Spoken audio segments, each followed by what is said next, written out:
Eu falei ontem uma coisa que talvez possa soar exagerada, mas vou reiterar. Vou dizer aqui, ó, Deltan Dallagnol é o político mais corrupto da história do Paraná.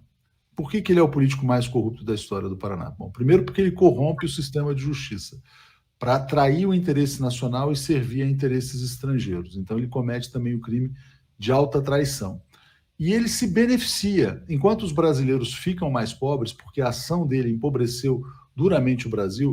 O Dallagnol dizia assim: não, mas a corrupção tira dinheiro da saúde. Bom, a saúde, desde que ele começou a brincar de corromper o sistema de justiça, piorou muito no Brasil. Saúde, educação, muita gente passando fome na rua, mas ele começou a ganhar palestras milionárias da XP. E ele foi fazendo um patrimônio alto. Você que fez documentário lá sobre essa questão do Delgatti, você viu, né? Ele tem 2 apartamentos no prédio mais caro de Curitiba. O salário de procurador não permite comprar esses apartamentos. Então, eu queria, Joaquim, que você falasse o seguinte: como é que Deltan Dallagnol formou esse patrimônio, né? E quero te perguntar o seguinte: bom, um candidato a vereador, ele tem que prestar contas no TSE e abrir o seu patrimônio. Será que o Deltan Dallagnol vai ter coragem de abrir o patrimônio dele ou vai botar no nome da mulher? Porque o Minha Casa Minha Vida, acho que ele botava no nome da mulher, se eu não me engano.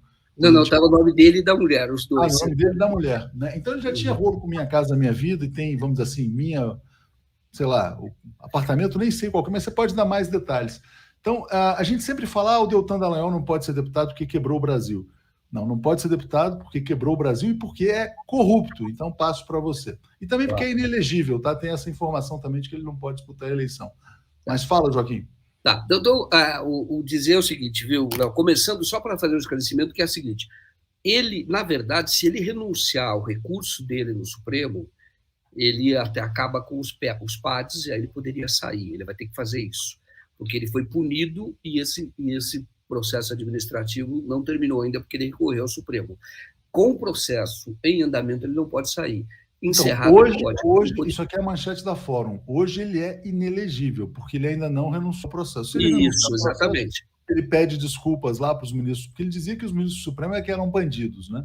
Então, ele tem que pedir desculpa para os ministros do Supremo, arquivar o processo, para poder disputar o cargo de deputado. E aí vai ter que convencer os paranaenses que vale a pena eleger alguém que desempregou milhões de pessoas e que também, além de tudo isso, enquanto os brasileiros ficavam pobres, enquanto os brasileiros e os paranaenses ficavam mais pobres, esse jovem rapaz, que é um fariseu, ficava mais rico. Então, quero que você fale agora sobre a fortuna de Deltan Dallagnol, Joaquim. Léo, você vai dizer o seguinte: primeiro, que o que nós mostramos é algo incontestável, visível. É o sinal exterior de riqueza, e já é muita riqueza. Então, você imaginar o seguinte: o Deltan Dallagnol, ele tinha um apartamento que ele morava lá, compatível com quem ganha muito, um salário muito bom, era compatível, ele tinha um apartamento pequeno. O que ele fez? Terminada a Lava Jato, ou em 2018, ele compra um apartamento de um andar inteiro da tia do Diogo Castor de Matos. Isso é muito interessante. Isso é muito interessante, a relação que ele tem com o Diogo Castor de Matos.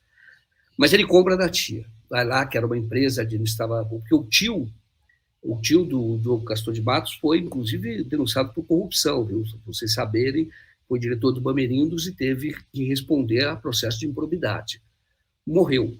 E aí, quem ficou com esse apartamento dele foi o Deltan. O Deltan comprou esse apartamento.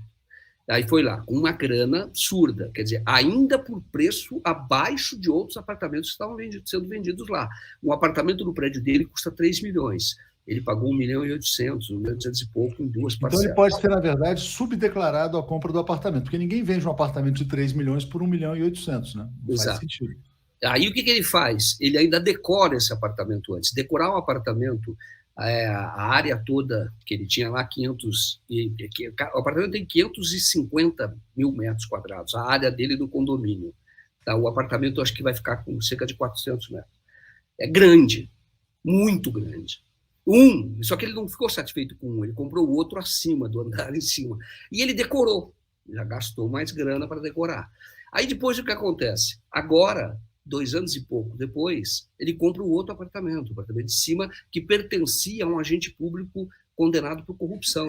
Interessante, Joaquim. Então, ele tem 2 apartamentos nesse prédio. Talvez a gente tenha pessoas de Curitiba aqui que possam nos dizer. É possivelmente o apartamento mais caro da cidade, ou um dos mais caros da cidade. É um prédio muito alto. É 1 por andar, 2 por andar? Como é que é lá? 1 por andar. 1 por andar. Ele comprou 2. Ele ficou um andar, aí ele comprou de cima. Entendeu? Aí ele comprou deste agente público condenado por corrupção. Era um leilão e comprou. Ele teve que fazer um pagamento em banco, ele fez pagamento em dinheiro. Vivo. Ele pagou em dinheiro vivo? Vivo, uma parte, né? Porque ele comprou em 60 vezes, ele teve que recolher uma parte no banco, e essa parte, quando ele recolheu, era em dinheiro vivo. Tá? Isso está lá. O que ele faz em 2 apartamentos? Alguém mora lá? O que ele faz com o segundo? É ele que tem os 2 apartamentos, é um em cima do outro. Ele comprou um, ele morava num apartamento razoável para um procurador, ali, sei, tipo 150 metros quadrados, mandava esse apartamento. Aí depois ele foi para um apartamento de 500 metros quadrados, 500 e poucos metros quadrados. Aí depois ele comprou de cima agora. Joaquim, um apartamento de 500 metros quadrados, ele dificilmente custa menos de 3 milhões e meio, 4, 5, talvez. Falando, entendeu?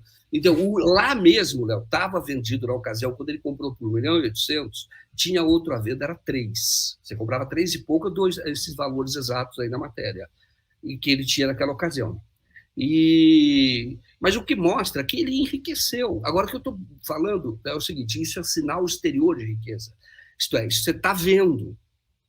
Você imagina se você vê isto, como ele enriqueceu, você pode supor que exista mais. E aí, nós vamos chegar na questão que é a seguinte: o Dallagnol, quem vai sustentar ele agora, nesse período todo? Entendeu? Ele não vai com vencimentos integrais. Ele está renunciando, ele não está se aposentando. Aliás, ele vai sem remuneração. E aí você vai ver quem vai sustentá-lo nesse período. Só de condomínio, os 2 apartamentos, eu apurei isso, o condomínio é mais ou menos 2,5 cada apartamento lá. Tá? Esse apartamento é esse valor, ele é alto esse apartamento, então vale em vários condôminos, ele paga 2,5 por mais ou menos 2,5 por apartamento. Ele tem 2, ele tem 5. Ele tem a filha na escola particular, ele tem as despesas a despesa dele toda, e ele está abrindo mão do salário. Quem vai sustentar? Então, pelo jeito, ele pode ter ganho muito dinheiro por fora, enquanto ele atuava como procurador. Absolutamente razoável suspeitar disso. A vida dele, o sinal exterior de riqueza está aí. Entendeu? Isso você pega, você olha e fala, nossa, mas esse cara está enriquecendo. Agora, como é que ele vai sustentar tudo isso? E ele abre mão ainda do salário de procurador.